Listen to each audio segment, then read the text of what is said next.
आप सभी को मेरा नमस्कार है मेरे भाई। देखो, सबसे पहली बात है ना सर कि आज की क्लास के बारे में जितना बोल देंगे ना उतना कम पड़ जाएगा। लेकिन सबसे पहले तो आप सभी से माफ़ी है सर कि आपका क्लास संडे को बंद हो गया था।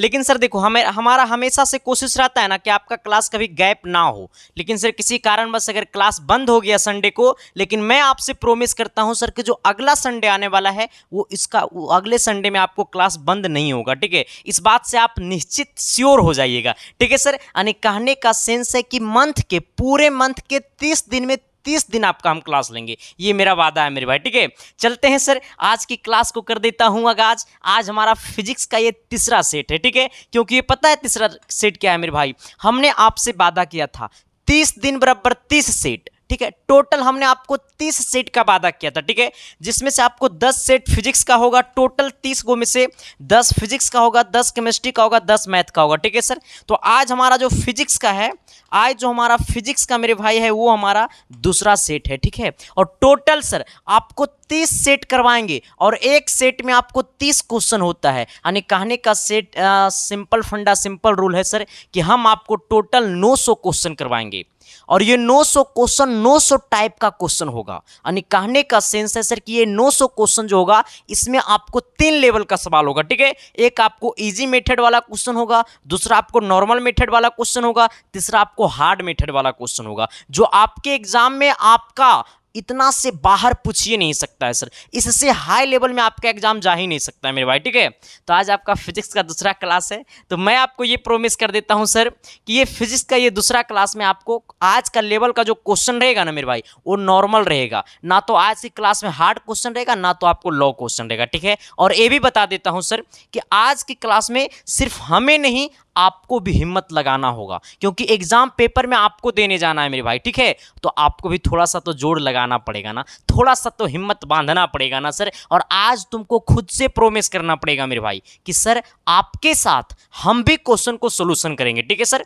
तो आज की क्लास में 30 क्वेश्चन है। हमने पिछले क्लास में 30 क्वेश्चन करवाए थे, तो आज आपका क्वेश्चन नंबर 31 से हम करेंगे शुरू। ठीक है सर, तो आपको साथ साथ में आंसर कमेंट करना पड़ेगा और लास्ट में आपको बताना होगा कि हमें आज की क्लास में 30 सही किए, 30 में 29 सही किए, 30 में आपको 28 सही किए, 27 सही किए, 10 सही किए, 5 का सही किए, ये आपको कमेंट करना पड़ेगा मेरे भाई। ठीक है, क्योंकि आज का जो लेवल वाला क्वेश्चन है ना मेरे भाई, वो आज सारा का सारा क्वेश्चन आपसे बनने वाला क्वेश्चन है आज की क्लास में। ठीक है, चलते हैं सर, आते हैं, क्लास को कर देता हूं आगाज। और क्लास शुरू करने से पहले बस इतना ही कहना चाहूँगा सर कि चैनल पे पहली बार आए हो ना तो शिद्दत से, प्यार से, मोहब्बत से चैनल को सब्सक्राइब कर देगा ना, और वो हर घर तक शिक्षा को पहुँचा देना शेयर करके। जिन घर में शिक्षा के बिना वो घर बेकार है, ठीक है सर, उस घर को भी शिक्षित बना देना। चलते हैं सर, आते हैं क्वेश्चन की दुनिया में। कहता है 31 नंबर क्वेश्चन क्या कि विद्युत के हीटर की कुंडली नाइक्रोम तार की बनी होती है, क्योंकि विद्युत हीटर का जो कुंडली होता है ना मेरे भाई, हीटर का जो कुंडली होता है, क्या होता है मेरे भाई, ये कुंडली जो होता है सर वो किसका बना होता है, ये नाइक्रोम का बना होता है। किसका होता है मेरे भाई, ये नाइक्रोम का बना होता है। क्यों? विद्युत हीटर का जो कुंडली होता है ना सर वो नाइक्रोम का बना होता है।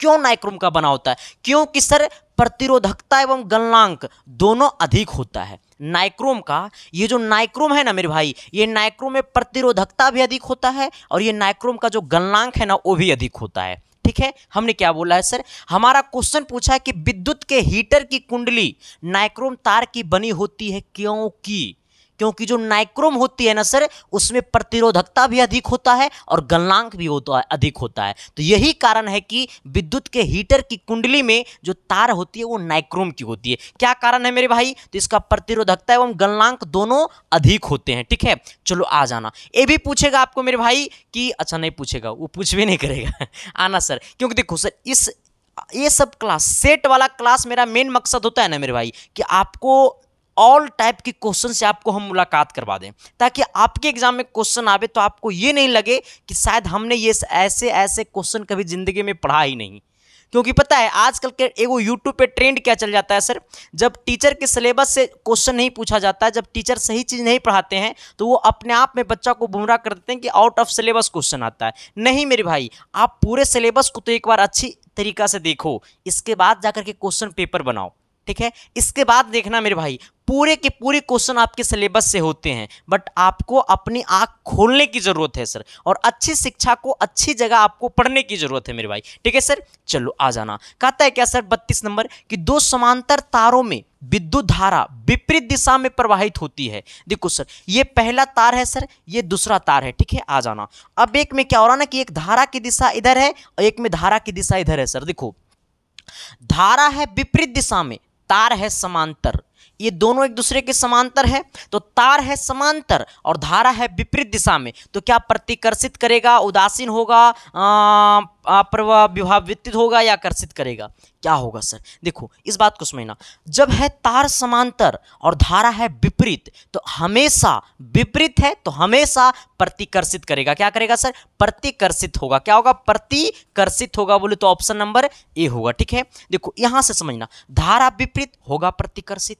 धारा विपरीत होगा प्रतिकर्षित, चाहे वो समांतर हो चाहे कुछ हो, ठीक है सर। चलिए आ जाना, क्वेश्चन नंबर आना सर कितना 33 की तरफ। कहता है निम्नलिखित में कौन समूह अर्धचालक पदार्थ है? इनमें से कौन सी समूह है जो अर्धचालक पदार्थ है, जिसमें चालक का कोई गुण नहीं है, जिससे करंट प्रवाहित नहीं होती है, वो कौन कौन सी पदार्थ है? देखो सर, मैं अगर बात करूंगा तांबा और लोहा का सर, तो लोहा से करंट प्रवाहित होता है, तांबे से भी करंट प्रवाहित होता है। लेकिन मैं बात करूंगा सर कि जर्मेनियम का, तो जर्मेनियम से करंट प्रवाहित नहीं होता, ये अर्धचालक है, इससे करंट प्रवाहित नहीं होता है। अगर मैं बात करूंगा सिलिकॉन का, तो सिलिकॉन से भी करंट प्रवाहित नहीं होता है। तो हमसे पूछा था कि ये चार ऑप्शन में से आप बताइए कि कौन सा अर्धचालक पदार्थ है, कौन सा अर्धचालक पदार्थ है। तो अर्धचालक का मतलब जकरा में करंट प्रवाहित होने का कोई गुण नहीं हो। अरे पढ़ो ऐसा कि सवाल सीधे दिल में जाए, ठीक है सर। आ जाना, तो हमसे क्या पूछा है सर कि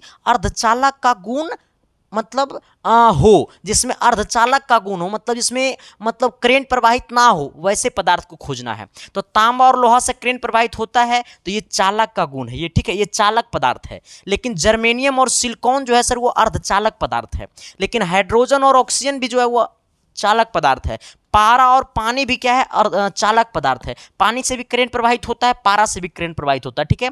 तो हमारा सटीक और सही आंसर जो होगा वो होगा जर्मेनियम और सिलिकॉन। तो सवाल नंबर 33 का कितने लोगों को सटीक और सही आंसर रहा, प्लीज मेरे भाई कमेंट करते चलना, ठीक है। और अपने अपने व्हाट्सएप के स्टोरी में लगा देना सर, क्योंकि हमने आपको पहले ही बोला है सर कि ये क्लास जो है सर वो बहुत ही नॉर्मल क्वेश्चन हमने आपके लिए लेकर के आए, क्योंकि लेवल तो अब ना धीरे धीरे बढ़ाएंगे रे। एक के बार लेवल बढ़ा देंगे तो तुम लोग बैठ के बैठ जाएगा, तुमको लगेगा कि दुनिया का कौन सा सवाल ले लाया संदीप मास्टर।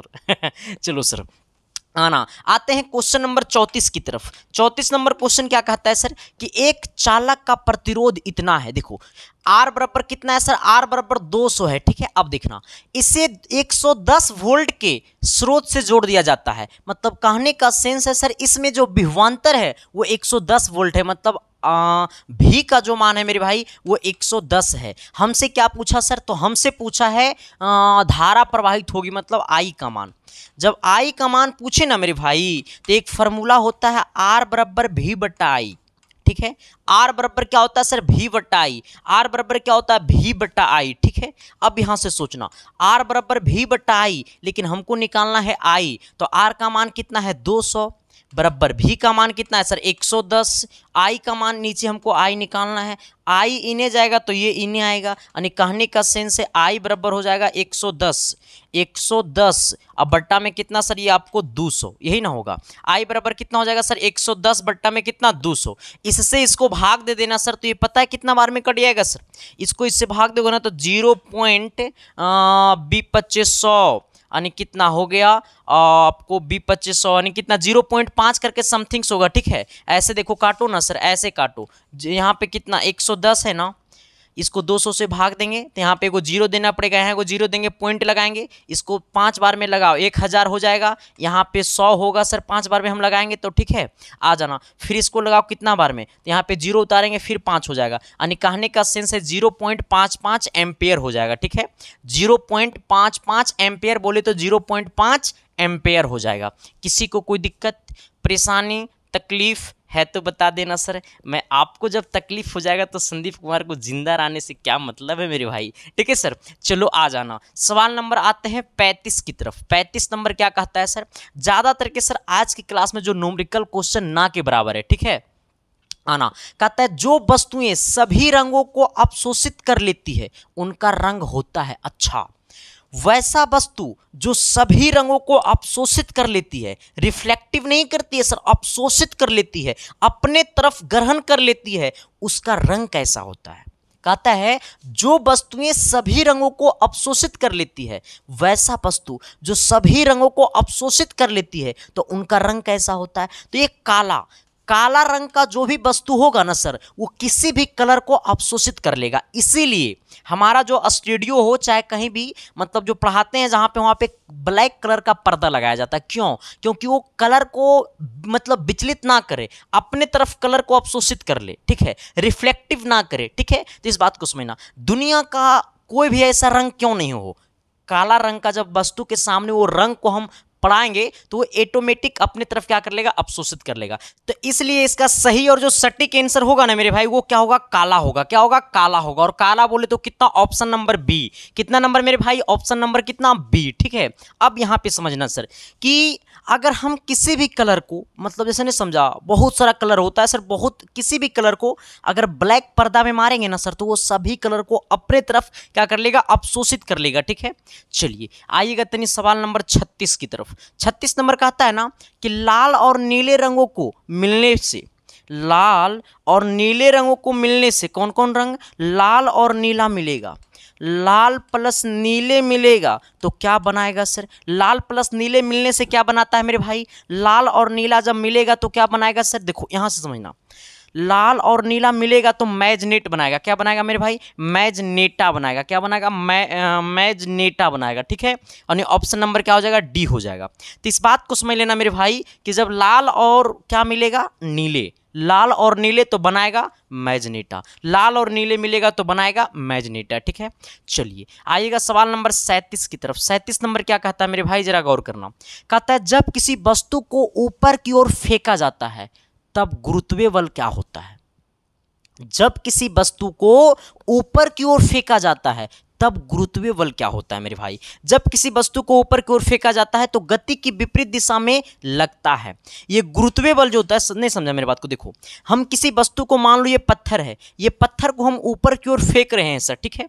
जब हम पत्थर को ऊपर की ओर फेंक रहे हैं ना मेरे भाई, तो हम पत्थर को, हम अपने हाथ पे पत्थर रखे हुए, उसको हम ऊपर की ओर फेंक रहे हैं।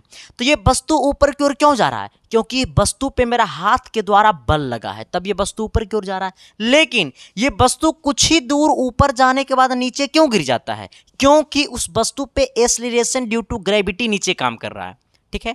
वो वस्तु जब ऊपर जा रहा है ना, हम इस वस्तु को ऊपर की ओर फेंके तो ये वस्तु ऊपर जा रहा है, तो गुरुत्वीय बल जो होता है ना मेरे भाई, इस वस्तु को नीचे की ओर खींच रहा है, ठीक है। इसलिए जब मेरे हाथ द्वारा इस वस्तु पे जो फोर्स लगाए हैं वो जीरो हो जाता है, तो गुरुत्वीय बल इसको क्या कर लेता है, नीचे खींच लेता है, ठीक है। तो हमको कहता है सर ये गति की विपरीत दिशा में लगता है कौन बल, गुरुत्वीय बल। तो हम वस्तु को ऊपर फेंके हैं तो इस पे एक्सीलरेशन ड्यू टू ग्रेविटी, गुरुत्वीय बल कहां पे लगेगा, तो वस्तु ऊपर फेंके तो इसको नीचे की ओर खींचेगा गुरुत्वीय बल, ठीक है। आ जाना। तो हमसे पूछा जब किसी वस्तु को ऊपर की ओर फेंका जाता है तो तब गुरुत्वीय बल काम करता है गति की विपरीत दिशा में। कौन दिशा में, गति की विपरीत दिशा में, ठीक है मेरे भाई। चलो आ जाना, ऑप्शन नंबर ए हो गया हमारा। आना 38 नंबर की तरफ। 38 नंबर सवाल क्या कहता है सर, जरा गौर करना, शिद्दत से, प्यार से, मोहब्बत से। लेकिन ये सवाल को ना मुझे बताने की दिल नहीं है सर, क्योंकि ये सवाल एक्चुअली हम आपको पढ़ा चुके हैं। दुनिया का कोई भी वस्तु अगर उसको 11 किलोमीटर प्रति सेकेंड, 11 किलोमीटर प्रति सेकेंड की वेग से फेंकेंगे तो वो हमारा वस्तु कभी भी नीचे नहीं आएगा। हमने क्या बोला, किसी वस्तु को 1 सेकेंड में 11 किलोमीटर अगर ऊपर फेंक देंगे तो वो वस्तु कभी भी नीचे नहीं आएगा। तो हमको कहता है कि पृथ्वी की सतह के लिए प्लायन वेग का मान होता है पृथ्वी की सतह के लिए जो प्लायन वेग का मान होता है मेरे भाई वो 11.16 किलोमीटर प्रति सेकंड मार देना, ठीक है। अगर 11 किलोमीटर प्रति सेकंड होता तो भी आंसर सही होता, अगर 11.2 किलोमीटर प्रति सेकंड होता तो भी आंसर सही होता। 11 किलोमीटर से एभव होनी चाहिए, नीचे नहीं। और ये वाला देखो 1.6 किलोमीटर है तो गलत हो जाएगा, 1.11 गलत हो जाएगा, 1 पॉइंट के बाद है ये 11 कितना 1106 किलो मतलब कितना है 116 किलोमीटर प्रति सेकंड है, ये गलत हो जाएगा, ठीक है। अगर 11 या 11 पॉइंट समथिंग किलोमीटर प्रति सेकंड के वेग से अगर फेंकेंगे तो वो वस्तु कभी नीचे नहीं आएगा, ठीक है। यानी हमारा ऑप्शन क्या हो जाएगा, ऑप्शन नंबर ए सटीक और सही जवाब हो जाएगा। इसमें आपका क्या विचार है जरा कमेंट करना मेरे भाई। देखो सर, मैं हमेशा से कोशिश करता हूं ना सर कि आपके सिलेक्शन के लिए मैं कुछ भी कर दूं, बस मेरा एक ही मकसद है आपका सिलेक्शन। जिस दिन आपका सिलेक्शन हो जाएगा मेरे भाई मैं ऑटोमेटिक सिलेक्टेड टीचर बन जाऊंगा, ठीक है। और आपका सिलेक्शन नहीं होगा तो मैं भी सिलेक्टेड टीचर में मेरा नाम भी नहीं आएगा मेरे भाई, क्योंकि मैं सिलेक्शन दूंगा ही नहीं तो हम सिलेक्टेड बनेंगे कहां से सर, नहीं बनेंगे मेरे भाई। इसलिए सिलेक्टेड हूं, सिलेक्शन दिलाऊंगा, ये मेरा वादा है मेरे भाई, ठीक है सर। चलो आ जाना सवाल नंबर कितना 39 की तरफ आना। 39 नंबर क्या कहता है सर कि दो वस्तुओं के बीच गुरुत्वाकर्षण बल निम्नलिखित में से किस पर निर्भर करती है। दो वस्तुओं के बीच गुरुत्वाकर्षण बल जो होता है वो किस पे निर्भर करता है, उनके बीच की दूरी पर, उनके दरम्यान के गुणनफल पर, उनके दरम्यान के योग पर, गुरुत्वाकर्षण के स्थिरांक पर। हमसे पूछा है कि दो वस्तुओं के बीच गुरुत्वाकर्षण बल निम्नलिखित में से किस पर निर्भर करती है। तो दो वस्तुओं के बीच गुरुत्वाकर्षण बल जो होता है वो निम्नलिखित में से किस पे निर्भर करता है। तो ये जो निर्भर जो करता है मेरे भाई वो किस पे करता है, उनके बीच की दूरी पे, उनके द्रव्यमान के गुणनफल पे, या फिर गुरुत्वाकर्षण के स्थिरांक पे, या उनके द्रव्यमान के योग पे। देखो सर, जैसे हमको बोले कि दो वस्तुओं के बीच का गुरुत्वाकर्षण बल किस पे निर्भर करता है, तो द्रव्यमान के योग पे। गुरुत्वाकर्षण बल किस पे निर्भर करता है, तो द्रव्यमान के योग पे, ठीक है सर। हमसे पूछा गुरुत्वाकर्षण बल निम्नलिखित में से किस पे निर्भर करता है, तो उनके द्रव्यमान का योग पे, उनके द्रव्यमान का योग पे, उनके द्रव्यमान का योग पे। एक बार मेरे साथ बोलो तो सब कोई बोलेगा। तुम बोलोगे तभी तो आपके मम्मी पापा सोचेंगे कि मेरे बच्चे सही जगह पढ़ रहे हैं, और तुम बोलोगे नहीं सर तो तुम खेलोगे कैसे, बोलोगे तभी तो खेलोगे, और जब नहीं क्वेश्चन से खेलोगे तो सिलेक्शन से कैसे खेलोगे। पहले हमारे साथ बोलो तब सिलेक्शन से खेलो। हाँ, हमने क्या बोला, पहले तुम मेरे साथ बोलो तबे तू सिलेक्शन से खेलोगे, ऐसे नहीं खेलोगे मेरे भाई, लोग गुमराह करते हैं आपको, ठीक है सर। चलो आ जाना। बस हमें एक ही गलती है सर कि मैं आपका क्लास को कभी कभी मिस कर देता हूं, लेकिन आपका क्लास जब मिस होता है मुझे भाई तो सबसे ज़्यादा मेरे को दुख होता है। हाँ, क्योंकि आपके ऊपर मैं चलता हूँ सर, आप मेरे ऊपर नहीं चलते हैं सर। मैं छोड़ दूंगा तो आपके पास हजारों टीचर के ऑप्शन हैं, लेकिन मेरे पास आपके जैसा प्यारे भाइयों के लिए ऑप्शन नहीं है, ठीक है सर। इसलिए मैं प्रोमिस करता हूं सर कि आपका सिलेक्शन ही मेरा पहचान है, ठीक है सर। आ जाना। कहता है किसी 6 किलोग्राम द्रव्यमान की गेंद में 4 मीटर प्रति सेकेंड स्क्वायर का त्वरण उत्पन्न करने के लिए बल का आवश्यकता होगा। कहता है किसी 6 किलोग्राम द्रव्यमान के बेग है, द्रव्यमान का गेंद है। अच्छा, कितना द्रव्यमान का गेंद है, तो 6 किलोग्राम द्रव्यमान का गेंद है। इसमें कितना त्वरण उत्पन्न होता है, तो 4 मीटर प्रति सेकेंड का त्वरण उत्पन्न होता है, तो त्वरण बराबर हो गया 4। हमसे पूछा बल बराबर क्या होगा, तो F बराबर एक फार्मूला होता है M में। इतना हल्का भी न्यूमेरिकल आता है क्या सर? हाँ, बीच बीच में एक एक आता है, ठीक है सर। आ जाना। अब देखो सर, F बराबर M में हो जाएगा। F का मान कितना है सर, सॉरी M का मान कितना है 6, ये त्वरण कितना है 4, 6 चौक 24 न्यूटन। कितना 24 न्यूटन बोले तो ऑप्शन नंबर सी। चलो, ये सब क्वेश्चन बहुत हल्का है मेरे भाई। आना सवाल नंबर 41 की तरफ। 41 नंबर सवाल क्या कहता है सर कि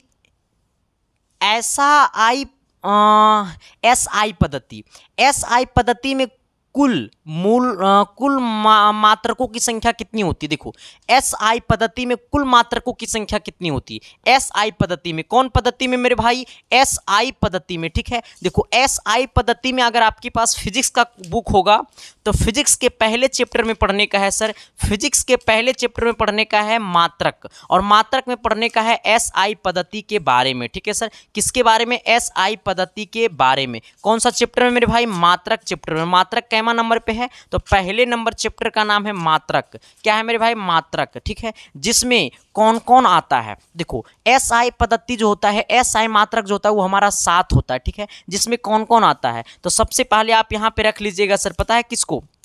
लंबाई को। तो लंबाई का ऐसा मात्रक क्या होता है, लिखिए देते हैं। सबसे पहले आप लंबाई को रख लीजिएगा सर। तो लंबाई को जब रखिएगा तो लंबाई का SI मात्रक जो होता है वो मीटर होता है सर। फिर आप द्रव्यमान को रख सकते हैं, तो द्रव्यमान का SI मात्रक किलोग्राम होता है, ठीक है। आप फिर द्रव्यमान को भी रख सकते हैं, द्रव्यमान का SI मात्रक किलोग्राम होता है सर, ठीक है। आप फिर रख सकते हैं समय को, फिर तो समय का SI मात्रक क्या होता है सर? सेकेंड होता है। फिर आप विद्युत धारा को भी रख सकते हैं सर। विद्युत धारा का SI मात्रक क्या होता है सर? एम्पेयर होता है। एम्पेयर होता है, क्या होता है सर? एम्पेयर होता है। फिर आप रख सकते हैं ताप को। किसको रख सकते हैं सर? ये ताप को रख सकते हैं। तो ताप का SI मात्रक क्या होता है सर? ये केल्विन होता है। क्या होता है मेरे भाई? केल्विन होता है, ठीक है। आ सकना। अब यहाँ पे आप रख सकते हैं ज्योति तीव्रता को।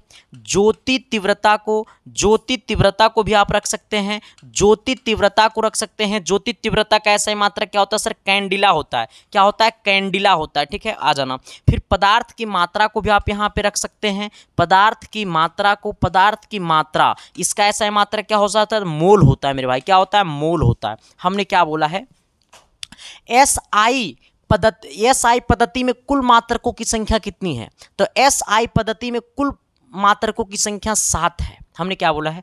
SI पद्धति में कुल मात्रकों की संख्या 7 है, जिसमें से एक नंबर पे हम लोग लंबाई को रखते हैं, इसको हम लोग मीटर से इंडिकेट करते हैं। दूसरा नंबर में द्रव्यमान है, जिसको हम लोग केजी से इंडिकेट करते हैं। तीसरा नंबर में आपका समय है, जिसको हम लोग सेकंड से इंडिकेट करते हैं। अगला आपका विद्युत धारा, जिसको हम लोग एम्पेयर से इंडिकेट करते हैं। अगला आपका ताप है, जिसको हम लोग केल्विन से इंडिकेट करते हैं। अगला ज्योति तीव्रता, जिसको हम लोग CD से इंडिकेट करते हैं। अगला पदार्थ की मात्रा, जिसको हम लोग मोल से इंडिकेट करते हैं, ठीक है सर।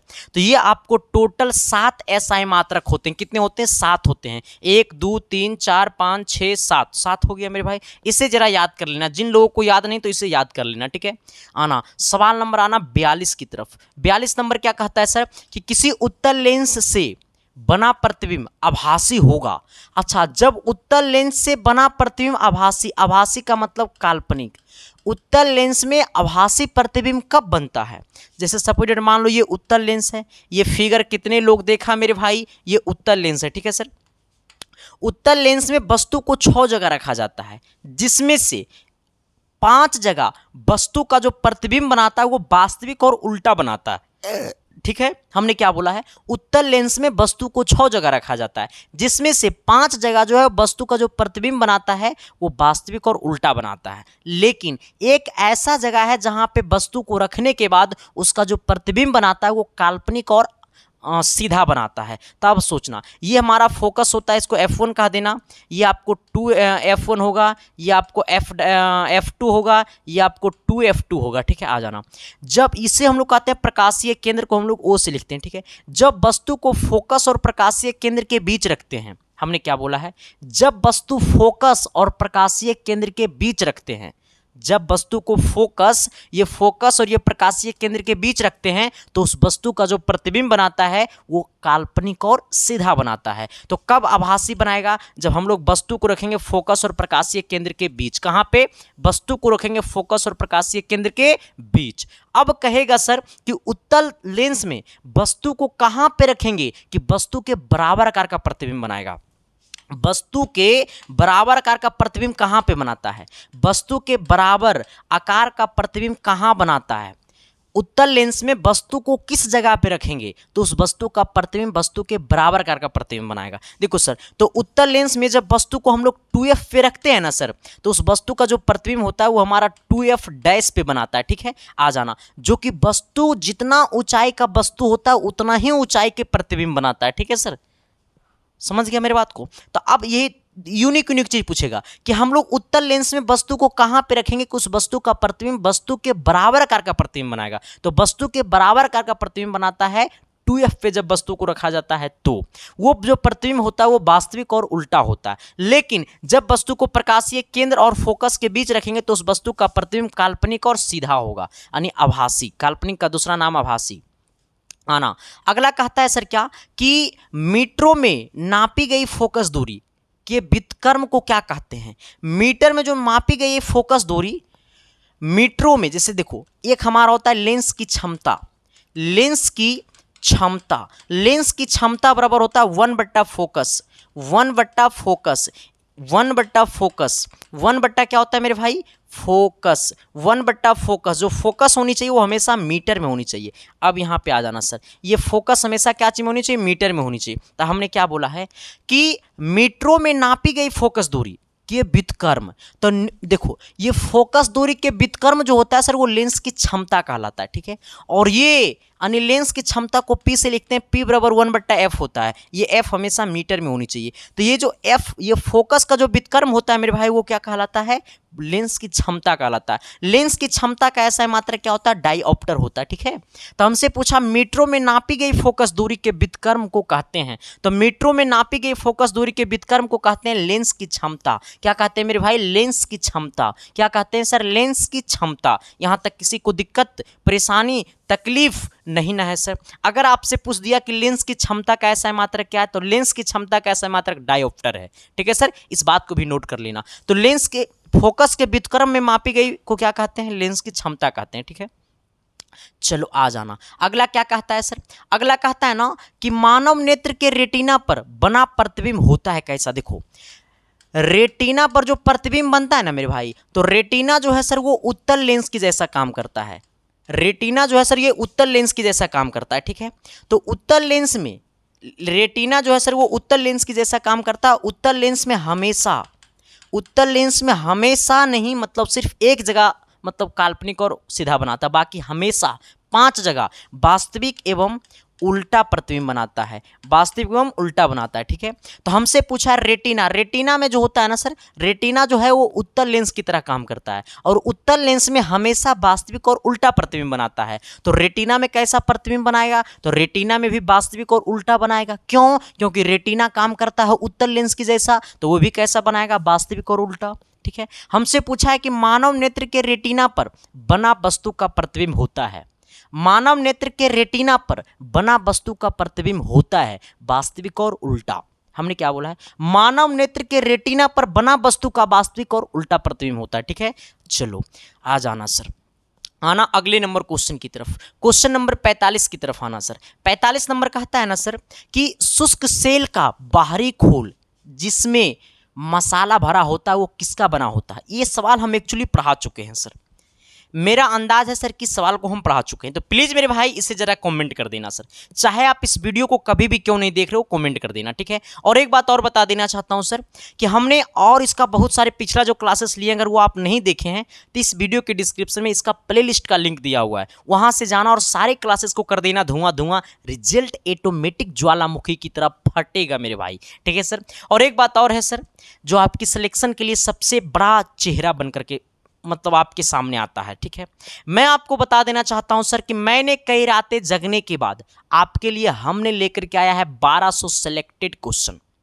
ये 1200 सिलेक्टेड क्वेश्चन वैसा क्वेश्चन है मेरे भाई जो आपके एग्जाम के लिए खुद से ज़्यादा इंपॉर्टेंट है, ठीक है। जो कि सर इस पीडीएफ को हमने अपने हाथों से लिखा और हमने अपने हाथों से इस पीडीएफ में सॉल्यूशन किया, ठीक है। तो अगर ये पीडीएफ अगर आपको चाहिए तो ये पीडीएफ अगर जब पढ़िएगा ना सर तो ये पीडीएफ में क्वेश्चन नहीं दिखेगा, ये पीडीएफ में जब क्वेश्चन को पढ़िएगा तो सिलेक्शन का चेहरा दिखेगा, ठीक है सर। तो जिन लोगों को लेना है सर तो ये पीडीएफ का प्राइस मात्र 99 रुपया है। और जो कि सर क्या कहूँ भाई, इतना प्यार मिला ना इस पीडीएफ में, उसके बारे में ज़्यादा बोलूँगा सर तो शर्मिंदा हो जाऊँगा। बस आपका प्यार चाहिए, आपका सपोर्ट चाहिए सर।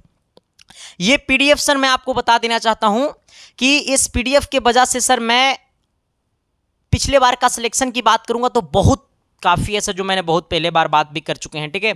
तो अगर ये पीडीएफ अगर आपको चाहिए सर तो आपके लिए सर इसके पीडीएफ के लिए आपके सामने जो नंबर दिखाई दे रहा होगा 7295 वाला नंबर, उसी नंबर पे आपको 99 रुपया पेमेंट कर देना है और पेमेंट करके आपको उसी व्हाट्सअप नंबर पे पेमेंट का स्क्रीनशॉट भेज देना है और मैसेज में देना सर कि मुझे 1200 सेलेक्टेड क्वेश्चन गेस क्वेश्चन चाहिए। मिनट भर के अंदर में आपके पास मिल जाएगा।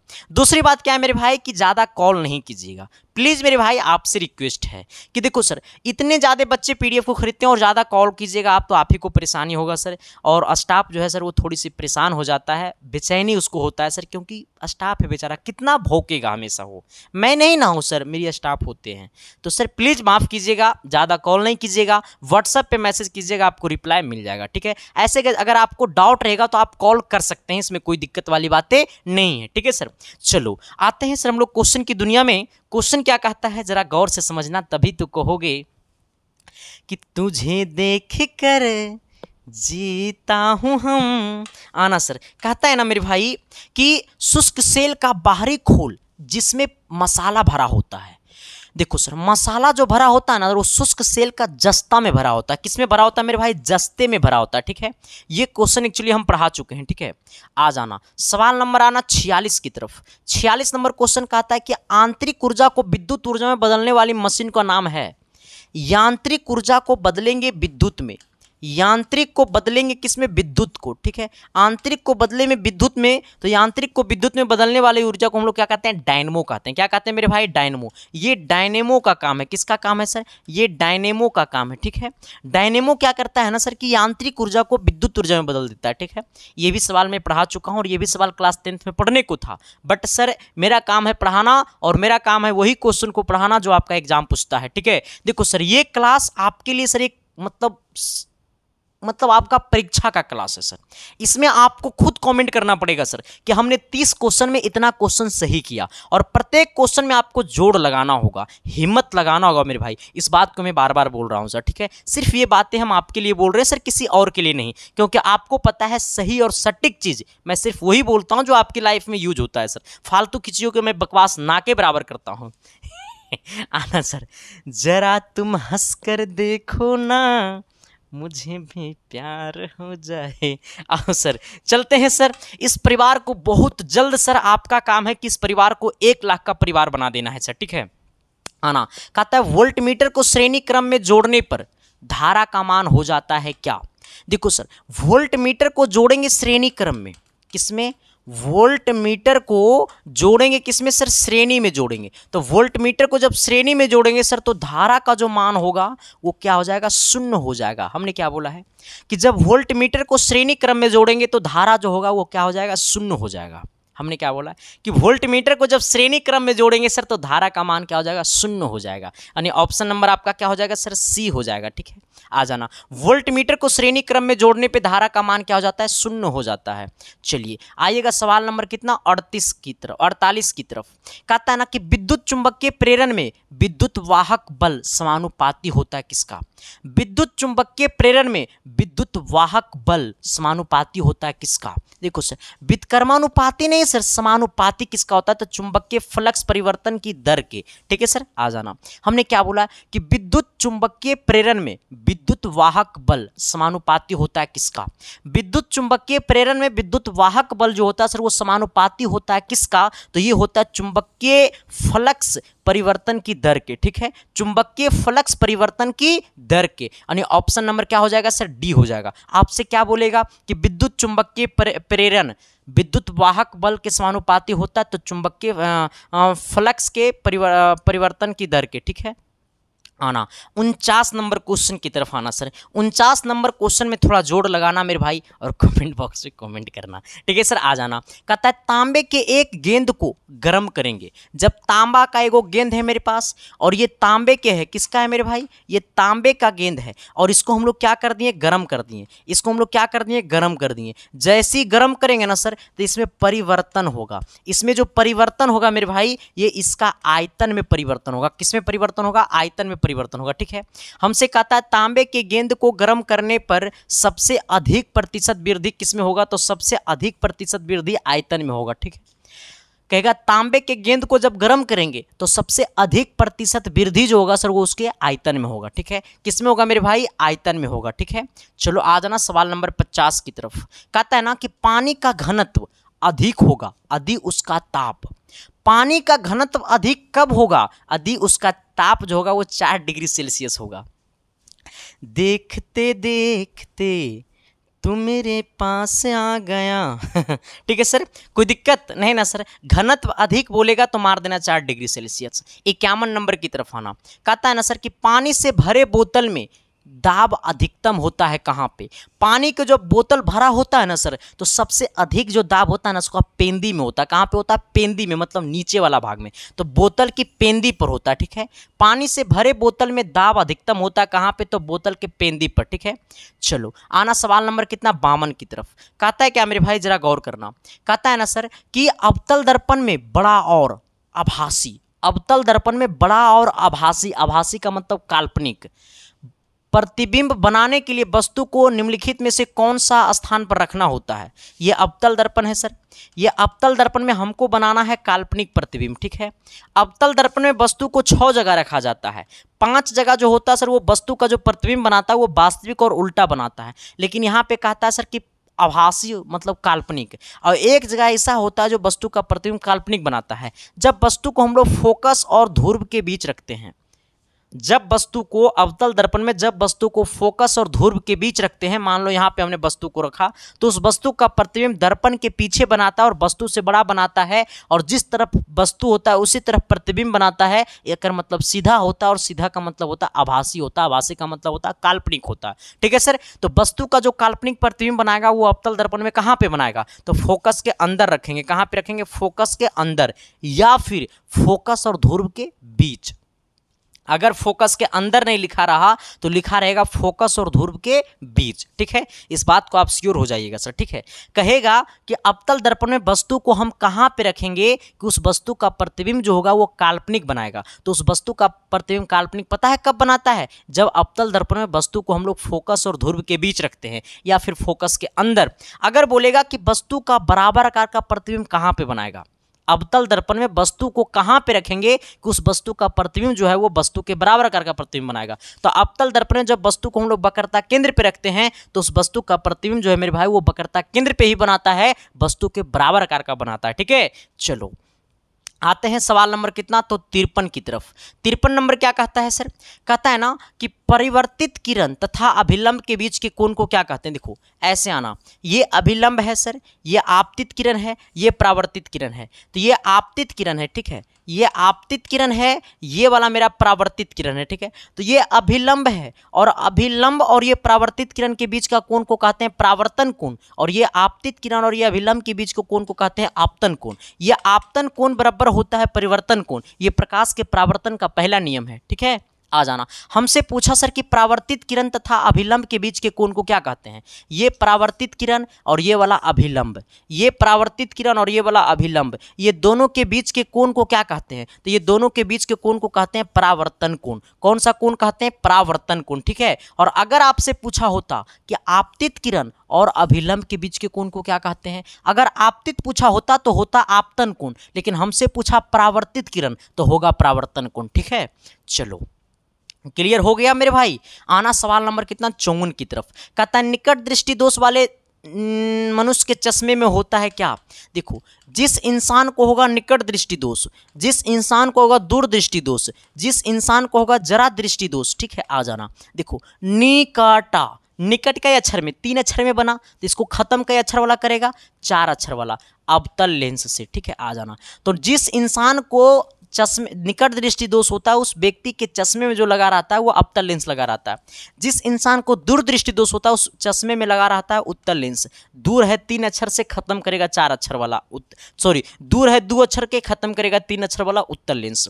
जिस इंसान को जरा दृष्टि दोष होता है उसको खत्म करने के लिए हम लोग बाईफोकल लेंस का इस्तेमाल करते हैं। कौन लेंस का मेरे भाई? बाईफोकल लेंस के चश्मे का इस्तेमाल करते हैं। ठीक है, हमने क्या बोला है कि निकट दृष्टि दोष वाले मनुष्य के चश्मे में होता है, निकट दृष्टि दोष वाले मनुष्य के चश्मे में होता है अवतल लेंस, दूर दृष्टि दोष वाले मनुष्य के चश्मे में होता है उत्तल लेंस, जरा दृष्टि दोष वाले मनुष्य के चश्मे में होता है बाईफोकल लेंस। ठीक है, आ जाना। हमसे पूछा निकट, निकट बोला तो अवतल लेंस मारेंगे, अगर पूछता दूर तो मारते उत्तल, अगर आपसे पूछता जरा दृष्टि दोष तो मारते बाईफोकल लेंस, बेलनाकार नहीं बाईफोकल लेंस। ठीक है, चलो आ जाना। अगला कहता है सर कि 55 नंबर कि जब लाल फूल को हरे रंग के कांच में देखा जाता है तो कैसा प्रतीत होता है? लाल फूल को जब हरे रंग के कांच में देखेंगे तो वो काला प्रतीत होगा। ठीक है, चलो आना सवाल नंबर कितना मेरे भाई? सवाल नंबर आना 56 की तरफ। लाल और नीले रंगों को मिलने से कौन सा रंग प्राप्त होता है? लाल और नीला मिलेगा तो मैग्नेट बनाएगा। ये क्वेश्चन हम लोग राय बता दिए हैं। उड़ते हुए हवाई जहाज में ऊर्जा होती है। उड़ते हुए हवाई जहाज में जो ऊर्जा होती है मेरे भाई वो स्थितिज और गतिज ऊर्जा होती है। ठीक है, उड़ते हुए हवाई जहाज में जो ऊर्जा होती है वो स्थितिज और गतिज ऊर्जा होती है। ठीक है, चलो यानी काइनेटिक एनर्जी और पोटेंशियल एनर्जी। आ जाना अगला क्या कहता है सर कि घर्षण बल द्वारा किया गया कार्य होता है। तो घर्षण बल द्वारा किया गया कार्य जो होता है वो धनात्मक होता है। कैसा होता है? धनात्मक होता है सर। ठीक है, चलो आ जाना अगला कहता है किसी गतिशील वस्तु का वेग आधा करने पे, किसी गतिशील वस्तु का वेग। अब देखो सर, पहला वस्तु का वेग है भी, अब उसको कर दिया गया आधा यानी 1/v कर दिया गया है। तो उसकी गतिज ऊर्जा क्या होगी? तो 1 कितना गतिज ऊर्जा बराबर क्या होता है? गतिज ऊर्जा बोले तो काइनेटिक एनर्जी, काइनेटिक एनर्जी बराबर होता है 1/2 mv²। अब सोचो सर, इसकी गतिज ऊर्जा को कर दिया गया है आधा। क्या कर दिया गया? आधा। गतिज ऊर्जा को कर दिया गया आधा। अब यहां से सोचना सर, पहले गतिज ऊर्जा था कितना? पूरा। अब कर दिया गया आधा, यानी कि गतिज ऊर्जा को आधा कर देने पे 1/2 m है तो m को इसको खत्म कर दो ना। ऐसे देखो करो 1/2 mv² बटा 1/2 m। अब वस्तु के गतिज ऊर्जा को क्या कर दिया गया? आधा। एक मतलब हो जाएगा कितना? 1 कितना v/2 कर दिया जाएगा इसको। आधा मतलब v/2 कर दिया गया है। पहले गतिज ऊर्जा भी था, अब कर दिया गया आधा मतलब v/2, तो v/2 का होल स्क्वायर हो जाएगा। अब सोचना यहाँ पे इससे तो ये पूरे कटिए गया, यहाँ पे क्या बच गया? v² बट्टा में नीचे क्या गया? v² बट्टा कितना? ये 2 का स्क्वायर 4 हो गया। ठीक है, अब सोचो सर ये 4 ऊपर चल जाएगा तो 4v² बट्टा में v²। ये देखो अब यहाँ से v² से v² खोपचा में गया, कितना बच गया? 4। अगर अब ऐसे समझ में ना आए लो तो ऐसे समझो, नहीं समझा? सबसे पहले ये पहले वाला गतिज ऊर्जा, अब नया वाला गतिज ऊर्जा। तो नया वाला गतिज ऊर्जा में वेग को कर देंगे आधा। ये पूरा वेग था लेकिन नया वाला गतिज ऊर्जा में वेग को आधा कर देंगे। तो देखो 1/2 m से 1/2 m चल गया खोपचे में, ऊपर बच गया v², नीचे बच गया v/2 का होल स्क्वायर ने v² बट्टा 4। इस 4 को ऊपर भेज देंगे, गुना में चल जाएगा यानी 4 v² बट्टा नीचे v²। v² से v² कटेगा, कितना बचेगा? 4 बचेगा। ठीक है, यानी चौथाई हो जाएगा। ठीक है, यानी सी नंबर। कहता है किसी गतिशील वस्तु की चाल दुगना कर दिया जाए तो। देखो सर, किसी गतिशील वस्तु की चाल दुगना कर दिया गया। देखो चाल मतलब भी, पहले भी था अब कर दिया गया है 2 भी। तो कहता है उसकी गतिज ऊर्जा में कितना गुना हो जाएगा? देखो तो 1/2 m भी है पहले, अब दोबारा क्या हो जाएगा? 1/2 m। अब चाल को दुगना कर दिया गया, पहले v² था अब कर दिया गया है 2v का होल स्क्वायर। इससे ये फिर ये कट गया, ये ऊपर v² बच गया, नीचे हो गया 4v², है ना? यही ना हो जाएगा। इससे ये v² से v² कटेगा, कितना? यानी 4 हो जाएगा। ठीक है, यानी कितना हो जाएगा? उसकी गतिज ऊर्जा की चौथाई हो जाएगी। ठीक है, यानी ऑप्शन नंबर ए भी डी हो जाएगा। ठीक है, अब बताना सर कि कितने लोगों को ये वाला 60 में यानी ये 30 क्वेश्चन में 30 में 30 कितने को सही रहा? 30 में 29 कितने को सही रहा? 30 में 28 कितने को सही रहा? 30 में 27 कितने को सही रहा? 30 में 26 कितने को सही रहा?